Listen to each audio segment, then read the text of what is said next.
2 Chronicles chapter 30. Hezekiah sent word to all Israel and Judah, and also wrote letters to Ephraim and Manasseh, inviting them to come to the temple of the Lord in Jerusalem and celebrate the Passover to the Lord, the God of Israel. The king and his officials and the whole assembly in Jerusalem decided to celebrate the Passover in the 2nd month.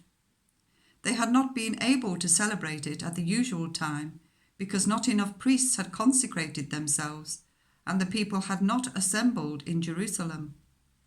The plan seemed right both to the king and to the whole assembly.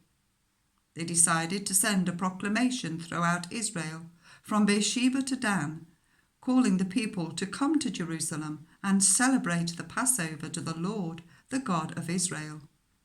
It had not been celebrated in large numbers according to what was written. At the king's command, couriers went throughout Israel and Judah with letters from the king and from his officials, which read, "People of Israel, return to the Lord, the God of Abraham, Isaac, and Israel, that he may return to you who are left, who have escaped from the hand of the kings of Assyria.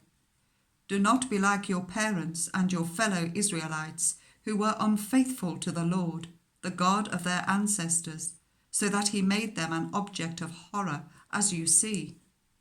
Do not be stiff-necked, as your parents were. Submit to the Lord. Come to his sanctuary, which he has consecrated forever. Serve the Lord your God, that his fierce anger will turn away from you. If you return to the Lord, then your fellow Israelites and your children will be shown compassion by their captors and will return to this land. For the Lord your God is gracious and compassionate. He will not turn his face from you if you return to him." The couriers went from town to town in Ephraim and Manasseh, as far as Zebulun, but people scorned and ridiculed them. Nevertheless, some from Asher, Manasseh, and Zebulun humbled themselves and went to Jerusalem. Also in Judah, the hand of God was on the people to give them unity of mind to carry out what the king and his officials had ordered, following the word of the Lord. A very large crowd of people assembled in Jerusalem to celebrate the festival of unleavened bread in the 2nd month. They removed the altars in Jerusalem and cleared away the incense altars and threw them into the Kidron Valley.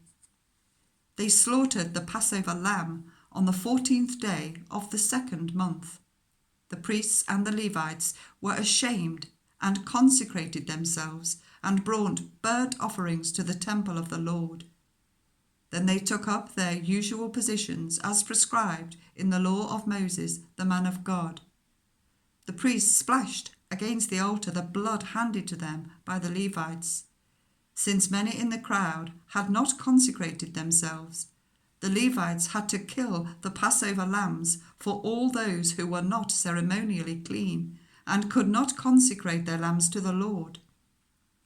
Although most of the many people who came from Ephraim, Manasseh, Issachar, and Zebulun had not purified themselves, yet they ate the Passover, contrary to what was written. But Hezekiah prayed for them, saying, "May the Lord, who is good, pardon everyone who sets their heart on seeking God, the Lord, the God of their ancestors, even if they are not clean according to the rules of this sanctuary." And the Lord heard Hezekiah and healed the people.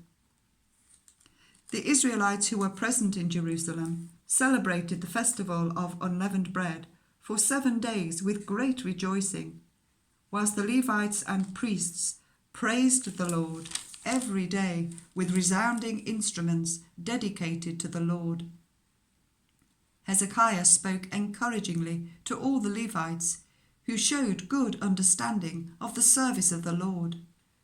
For the 7 days they ate their assigned portion and offered fellowship offerings and praised the Lord, the God of their ancestors. The whole assembly then agreed to celebrate the festival 7 more days, So for another 7 days they celebrated joyfully. Hezekiah, king of Judah, provided 1,000 bulls and 7,000 sheep and goats for the assembly, and the officials provided them with 1,000 bulls and 10,000 sheep and goats. A great number of priests consecrated themselves. The entire assembly of Judah rejoiced, along with the priests and Levites and all who had assembled from Israel, including the foreigners who had come from Israel and also those who resided in Judah. There was great joy in Jerusalem, for since the days of Solomon, son of David, king of Israel, there had been nothing like this in Jerusalem. The priests and the Levites stood to bless the people, and God heard them, for their prayer reached heaven, his holy dwelling place.